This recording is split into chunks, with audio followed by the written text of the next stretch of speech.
Hey guys, what's up? Welcome back po sa ating channel. So, unboxing tayo ngayon kasi meron tayong nabili na ilaw. Ito siya, from Shopee. Ito yung Ulanzi VL200. So, binili natin to kasi meron tayong ilaw na maliit. Ayan. Kaya lang, nabibitin ako sa ilaw niya, sa lakas niya. Kaya ito, bumili tayo ng mas malaki. Tignan nyo naman yung difference. Ito siya, ang laki oh. Para dito. Nabili natin siya ng 1,880. Meron siyang mount dito. 1/4 screw yata tawag dito eh. Pwede siyang ilagay dito. So, pwede mo siya lagyan ng ganito.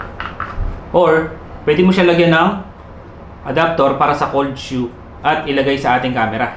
Tignan muna natin kung ano laman ng box. So, sa loob, meron siyang manual. Meron na pala siyang cable at saka ito adapter oh. So, kailangan natin to para sa ating camera. Kasi bumili tayo ng bagong camera. Ayan ang gamit natin ngayon. Yan ang Sony ZV-E10 Mark II na naka Sigma lens 1850 yata yun. So, meron na siyang ganito. Kapit tayo. Lalagay na natin dito. So, ayan siya. Tapos, ito, meron siyang mag dito sa ilalim. Ito, pwede mo nang ikabit sa camera natin. So, ganyan siya. Lagay muna natin dito. So, meron siyang kasamang cable. USB to Type-C. Ano pa ba kasama niya? Uy, meron siyang case. Ay, ano to? Meron siyang ganito. Dimmer yata ang tawag dito. So, hindi muna natin ilalagay ito. Try muna natin to ng stock. Yun! Grabe, liwanag! Oh! Ay! Nakasilaw. Napakaliwanag. Try natin, no? Kunwari nandi. Ayan. Lalagay natin dito. Ayan guys, so, para tayong multo. Napakaliwanag niya. Tapos, alam ko may control to. Ayan siya, oh.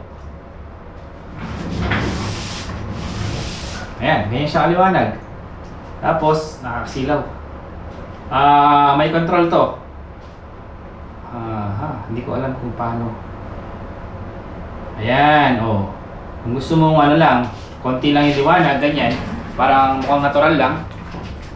Kung ngayon, kung gusto mong maliwanag talaga, ganyan siya. Napakaliwanag. Tapos, meron pa siyang control dito. Hindi ko alam kung para saan. Oh, so nag-iiba din yung niya. Ayun, nag-iiba. Pwedeng nagiging yellow. Ayan, yellow na siya. Ayan o. Or white. Warm pala, tamang term. Ayan. Kung gusto mo ng warm, yan. Mas okay ito sa... Mas mukha siyang natural. Ayun, kung gusto mong hindi masyadong nakakasilaw, pwede natin nilagay ito. Ang tigas ng dimmer. Ito. Parang hindi na maswak yung niya. Yung dimmer niya.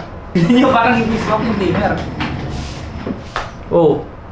Meron siyang ganito dito. Law-law. Oh. No? Mali yata yung pinadala nilang dimmer, no? So, at least, magpagana naman. Pero, pag nilagay mo yung screw, stock naman siya. Ang pangit lang tignan. So, ito siya kapag may dimmer. Ganito yung nilalabasan. Mas mukhang natural, no? Mas maganda, no? So, nabili natin to ng 1.8. Kung dito naman. Ayan, yung nasa baba naman. Okay din. So, ganyan siya. So, ang laki ng difference niya dito sa maliit. Yung maliit, walang yellow. Puro white lang to eh. Subukan natin tanggalin to at ilagay natin yung white. Ito yung white. White lang.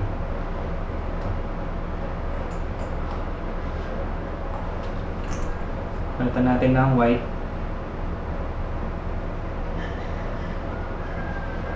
Ayan na, sa ganda yung white na ito. Ayan naman siya pag white. Na may dimmer. Ang ganda niya pag may dimmer. So, ayun. Lagay ko na lang sa comment section. Gumawa lang ang maliit na video. Gusto ko lang i-share para sa mga naghahanap ng ilaw nila na gagamitin sa lang camera. Pwede rin to sa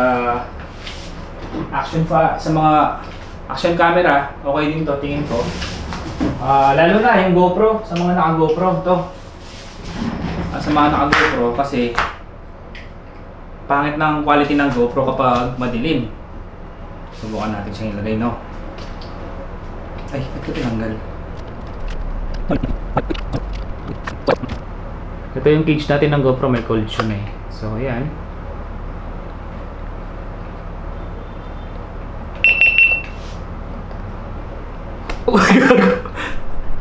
Wait lang ah.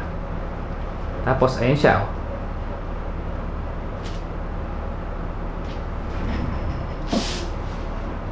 So, liwanag. Ang liwanag na natin sa ating GoPro.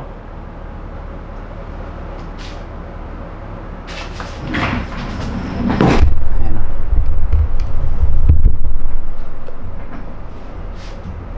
Kaya lang, sobrang white. Ayan, mas natural na kulay. So, at least, diba, kunwari, nag-vlog tayo sa gabi sa... Kunwari, wala kayong... Kasi nga pangit yung